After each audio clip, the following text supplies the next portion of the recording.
There are faces that cinema never forgets. Faces that do not simply appear on screen, but haunted, shaping the very language of emotion. Among them, one stands above the rest. An unmistakable presence, a quiet revolution. A pair of eyes that carried both the fragility of a wounded child and the defiance of a woman who refused to be shaped by anyone. This is the story of Ingrid Bergman. Before Hollywood tried to crown her a saint, before scandal turned her into a symbol of betrayal, before her legendary return rewrote the rules of fame, Ingrid was simply a young girl from Sweden, one who learned too early what loss meant. Her mother was gone when she was just 3. Her father died when she was 12. And yet, from those ashes, she forged something extraordinary, a belief that truth, no matter how inconvenient, was worth fighting for. Hollywood wanted glamour. Ingrid offered authenticity. The studios wanted control. She brought rebellion wrapped in grace. The world wanted perfection. She insisted on being human. It was this refusal to compromise that made her a star, and later an outcast. Her rise was meteoric. Her fall, public, brutal, and global, and her comeback, one of the most astonishing in the history of cinema. But beyond the headlines, beyond the worship and the condemnation, there was a woman who lived with a rare courage, the courage to be herself in an industry built on illusions. A woman who spoke 5 languages, defied every expectation, and worked until her final breath. Tonight, we uncover not just the icon from Casablanca. We uncover the truth behind the woman who lived, loved, and fell on her own terms, and who rose again to become eternal. Long before Ingrid Bergman became a beacon of cinematic truth, she was a quiet child wandering through the streets of Stockholm with a loneliness far too vast for her small frame. Her world was shaped not by the noise of a bustling home, but by the echo of absences that arrived too early, too suddenly, and too permanently. When Ingrid was only 3, her mother died, leaving behind a silence that even time could not soften. 9 years later, when she was 12, her father, the person who had given her every ounce of affection she knew, was taken from her as well. And just like that, childhood ended. Yet, paradoxically, it was her father's presence, brief as it was, that defined everything Ingrid would become. He was a photographer, a gentle man with an eye trained to find truth in faces. He photographed Ingrid constantly, not to capture beauty, but to preserve emotion. The fleeting shift in her gaze, the shadow of a smile, the tremble of uncertainty. Those early sessions in front of his camera taught her something she would never forget, that truth lives in the eyes. Not in grand gestures, not in rehearsed expressions, but in the quiet honesty between one breath and the next. Years later, the world would praise her for that very quality, calling her the face of sincerity. But it began here, in a small Swedish home where a father turned his daughter into his muse. After his death, Ingrid's life moved through the homes of relatives, each offering care, but unable to fill the void. In this solitude, she found refuge in imagination. She dressed up, rehearsed scenes in her bedroom, and mimicked the emotions she saw in people around her. Acting was not yet a profession, it was survival, a way to feel less alone. When she entered the Royal Dramatic Theatre School in Stockholm, one of the most prestigious acting institutions in the world, she did not walk in with the swagger of someone destined for greatness. She arrived with humility, curiosity, and a deep hunger to understand human nature. Teachers noted something unusual. Ingrid never acted from the outside in. She did not wear emotions like costumes. Instead, she absorbed them, translated them, lived them. Her technique was instinctive, almost spiritual. It didn't take long for Scandinavian cinema to discover her. With every film she made in Sweden and Germany, the young actress with the transparent face and unguarded eyes became a phenomenon. She did not look like other stars. She did not pose. She did not pretend. She simply was. And in a world that often rewards the artificial, the genuine became magnetic. One film in particular changed everything. Intermezzo. Her performance radiated such purity and emotional clarity that Hollywood, always hungry for fresh talent, took notice. But when the studios extended their invitation, they didn't just want Ingrid Bergman. They wanted Hollywood's version of her. Teeth fixed, eyebrows plucked, hair restyled, accents softened, glamour amplified. They wanted to sculpt her. Ingrid refused. This moment, long before the scandals and the exiles, long before the reinventions and the returns, revealed who she truly was. A woman shaped by loss, anchored by truth, unwilling to let anyone else define her essence. Before she ever stepped foot on an American set, Ingrid was already a force, quiet but unbreakable. And Hollywood, though it did not yet know it, was about to collide with a woman who would reshape its expectations forever. When Ingrid Bergman arrived in Hollywood, she stepped into a world built on illusions, grand, shimmering illusions crafted by studios that controlled every smile, every headline, every inch of the stars they created. They expected newcomers to adapt, to surrender, to mold themselves into the glittering silhouettes the industry demanded. But Hollywood had never seen anyone quite like Ingrid. From the moment she appeared on set for the American remake of Intermezzo, she disrupted the system simply by being herself. She refused to cap her teeth, refused to thin her eyebrows, refused the heavy layers of makeup that were standard for every leading lady.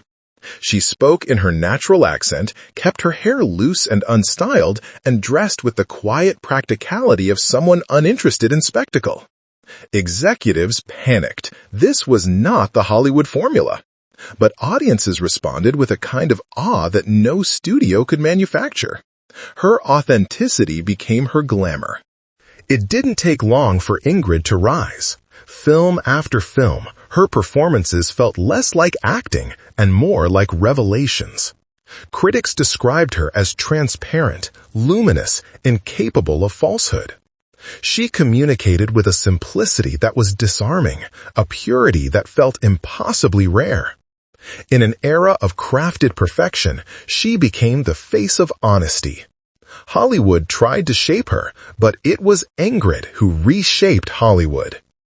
Then came the role that etched her name into eternity. Casablanca was never intended to be the cultural monument it became. It was just another studio picture, until Ingrid walked into the frame as Ilse Lund. The love, the conflict, the impossible longing she carried in her eyes did not feel performed. It felt lived.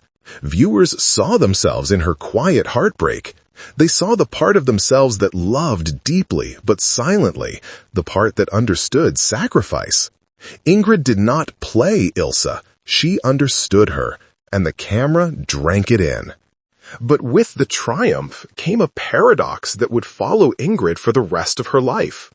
The world fell in love with the woman on screen, the near-saintly figure who embodied bittersweet romance and moral purity. Audiences elevated her to a pedestal so high it left no room for real humanity. Suddenly, Ingrid was not just a star, she was an ideal. And ideals are prisons, even when they glitter. She later admitted that the success of Casablanca frightened her.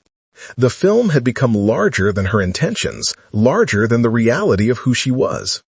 Ilse was too perfect, she would say. She became a shadow I could not escape. Everywhere she went, fans expected the same soft sadness, the same gentle restraint, the same unblemished grace. But Ingrid's soul was more adventurous, more restless, more complex. She wanted roles that challenged her, stories that demanded more than silent longing. Hollywood, however, wanted to keep her exactly as she was. And so began the quiet tension between Ingrid Bergman, the human being, and Ingrid Bergman, the myth. While the world worshipped her, she felt the walls closing in. Behind the acclaim, behind the magazine covers and studio praise, she sensed a question rising inside her, a question she could not yet voice. What happens when the world loves a version of you that isn't entirely real? That question would soon lead her down a path no one in Hollywood could have predicted, a path that would shatter her divine image and transform her life forever. Before the world judged her, before headlines turned her name into a battlefield, Ingrid Bergman stood in front of a blazing pyre on the set of Joan of Arc, determined to give everything she had to a role she believed in with almost spiritual devotion. The irony was impossible to ignore. She was portraying a woman condemned by public opinion, a woman punished for convictions that made others uncomfortable. And without knowing it, Ingrid was rehearsing for her own fate. Filming Joan of Arc was not just demanding, it was punishing. She worked with monastic discipline, studying historical texts, reshaping scenes, and insisting on emotional authenticity, even when it exhausted her. During one harrowing sequence, flames rose higher than expected, and sparks caught her hair. Ingrid did not flinch. She finished the take with her eyes burning, not from smoke, but from conviction. Crew members still speak of that moment as if witnessing a martyrdom, a strange merging of actor and character, reality and myth. But outside the studio walls, Hollywood was growing restless. Ingrid was no longer satisfied with predictable scripts or the polished romances the industry adored. She wanted more truth, more rawness, more humanity. That hunger led her to an Italian filmmaker whose work fascinated her, Roberto Rossellini. He was bold, unpredictable, and unapologetically honest in his art. When she saw Rome Open City, she wrote him a letter, offering her talent if he ever wished to collaborate. It was not a scandalous gesture, it was an artistic one. But history often twists pure intentions. Their meeting sparked a creative connection that neither expected. Rossellini saw in her a freedom Hollywood had tried to suppress. Ingrid saw in him a way to escape the gilded cage of her career. What followed was not a calculated rebellion, but a personal and artistic leap, one that collided violently with the expectations the world had placed upon her. When news broke that Ingrid and Rossellini were beginning a relationship while both were still married, the reaction was volcanic. American newspapers erupted. Columnists who once praised her purity now condemned her with a ferocity usually reserved for political scandal. Senators stood on the floor of the United States Congress and denounced her publicly, calling her a threat to morality. It was an unprecedented moment in American cultural history. A film star placed on trial not for a crime, but for being human in a way the public did not approve of. Studios severed ties. Television networks banned her films. Invitations disappeared overnight. Ingrid Bergman, Hollywood's saint, its luminous emblem of quiet virtue, had become its outcast. Through it all, Ingrid did not defend herself with press statements or public performances of remorse. She chose silence, not as surrender, but as dignity. She believed that her private life, however complicated, did not need to be dissected or justified. She would live her truth, even when the world refused to understand it. Yet this was her breaking point, the moment where the weight of expectation finally collapsed. The woman who once defined honesty on screen was now punished for living honestly off-screen. And just as Joan of Arc had stood in flames, Ingrid found herself engulfed in a different kind of fire, one lit not by wood and oil, but by disappointment, betrayal, and the collective need to see a fallen angel. Her exile was beginning, but so was her transformation. Italy did not welcome Ingrid Bergman with red carpets or studio lights. It welcomed her with the rawness of a world still healing from war, cracked pavements, distant church bells, and a kind of unpolished beauty that stood in absolute contrast to Hollywood's carefully staged perfection. In this new landscape, where life spilled into the streets and films were shot in real homes, Ingrid found something she had been longing for without ever knowing its name: freedom.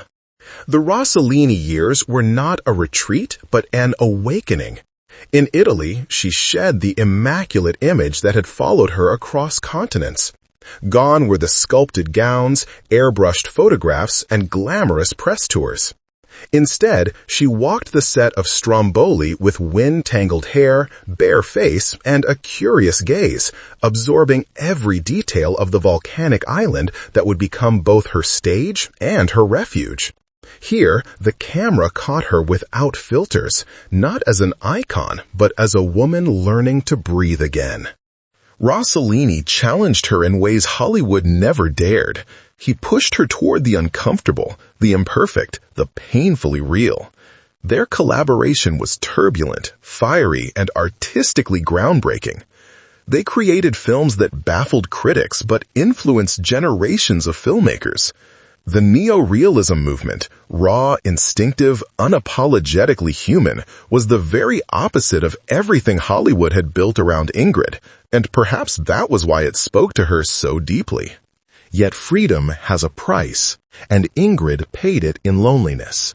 While Italy offered her artistic liberation, it also isolated her from the world that once adored her. For years, she lived under a cloud of American condemnation. Letters from fans were replaced with letters of outrage. Awards were replaced with absence. Former colleagues remained silent, afraid association would stain their reputations. The distance was not just physical, it was emotional, cultural, spiritual. Hollywood had exiled her not only from its studios, but from its memory.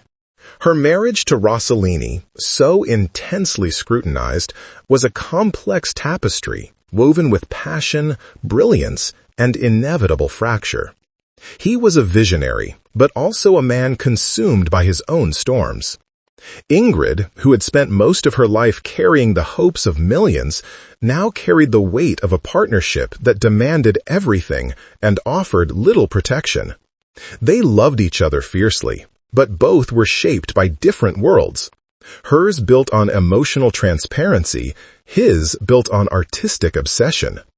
Their union produced children, films, and countless arguments. It also produced a version of Ingrid that no studio, no critic, no audience had ever seen. Vulnerable, searching, flawed, whole. During these years, she continued to work tirelessly, speaking multiple languages on set, transitioning effortlessly between Swedish, English, Italian, French, and German, as if switching between selves. She embraced characters who were broken, complex, contradictory, the kinds of roles Hollywood rarely allowed women to touch. The world that had once punished her now watched from a distance as she redefined what it meant to be an artist. But even as she poured herself into her craft, something inside her began to shift. Italy had given her truth, yes, but it had also taken a toll. She had proven, to herself more than anyone, that she was capable of rebuilding a life from ashes. And yet, a faint echo of her former world called to her, not with fame or forgiveness, but with possibility. When the storms quieted and the scandal slowly lost its power, Hollywood extended a tentative hand. Not to the saint it once imagined, not to the outcast it had condemned, but to a woman transformed by exile. And for Ingrid Bergman, exile was never an ending. It was the passage toward her greatest rebirth. When Ingrid Bergman finally stepped back onto American soil, the world held its breath. This was no triumphant homecoming crafted by studio publicists, no carefully staged redemption arc. It was quieter, almost reverent, an acknowledgement that time has a way of reshaping wounds into wisdom. Hollywood, once eager to cast her out, now waited to see what remained of the woman it had once crowned and later condemned. What it found was someone transformed, softer in some ways, stronger in others, and entirely uninterested in reclaiming a throne she had never asked for. Her return began with Anastasia, a film that mirrored her own journey more than anyone dared admit. The story of a woman rediscovering her identity, navigating exile, and rising from the ruins resonated with an almost uncanny intimacy.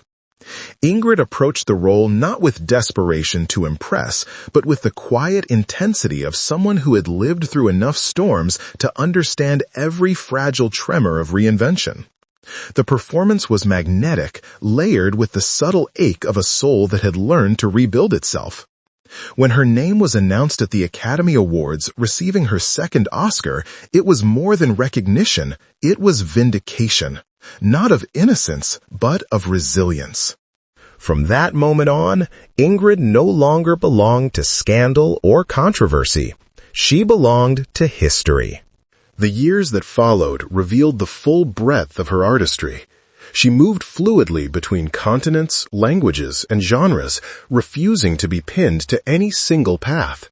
She embraced characters who were strong yet fractured, confident yet uncertain, always human. Her acting style deepened with age, shedding any lingering traces of Hollywood polish and embracing a simplicity so refined it bordered on spiritual. Directors admired her instinctual power. Actors admired her discipline. Audiences admired her honesty. But perhaps the most remarkable evolution was internal. Ingrid carried regrets, particularly the time lost with her children, the emotional distances created by her choices. Yet she did not deny them. She allowed her life to be imperfect, and in doing so became a symbol not of saintliness, but of truth. She had lived boldly, loved deeply, made mistakes openly, and walked forward each time without looking back. That, more than any role she played, became her legacy. As the years progressed, she faced illness with the same courage she brought to everything else. Even when her body weakened, her work did not. Her final major performance, portraying Golda Meir in A Woman Called Golda, was a masterclass in emotional precision. She delivered the role with a gravity and grace that moved audiences around the world. Behind the scenes, she worked through pain, fatigue, and quiet struggle, yet never allowed the camera to capture anything but strength. When she won her Emmy for the performance, it was a closing circle, another reminder that her artistry had never deserted her, not even in the twilight.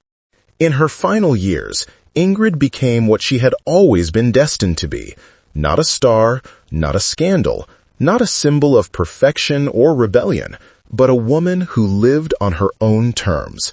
She left the world exactly as she entered it, honest, luminous, unforgettable. And when the lights finally dimmed, the world realized something profound. Ingrid Bergman was never defined by Hollywood. Hollywood was defined, in part, by her. In the end, the story of Ingrid Bergman is not merely the story of a legendary actress. It is the story of a woman who refused to vanish beneath the expectations of others, a woman who challenged the world simply by being herself. She rose to fame without surrendering her authenticity, fell from grace without losing her dignity, and returned to glory without compromising her truth. Few artists move through life with such unwavering courage, and even fewer do so under the relentless gaze of millions. What makes Ingrid unforgettable is not the perfection people once projected onto her, nor the scandal that sought to erase her, nor even the awards that later restored her reputation. What makes her eternal is the humanity she carried into every space she entered, on screen, on stage, and in life. She understood that beauty meant honesty, that strength meant vulnerability, and that art meant revealing the contours of the soul rather than hiding them. Her journey reminds us that reinvention is not a betrayal of who we were, but a continuation of who we are becoming. That exile can be a passage, not a punishment. That a fall from grace is not the end, but often the beginning of clarity. Ingrid lived these truths quietly, steadfastly, and without apology.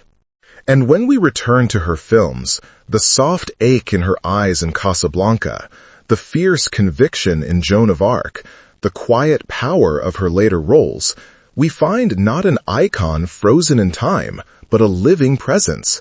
Someone who breathes, aches, hopes, and questions. Someone who still speaks to us. Ingrid Bergman did not seek immortality. She earned it by daring to be real in a world built on illusion. And because of that, her light has never dimmed. It never will.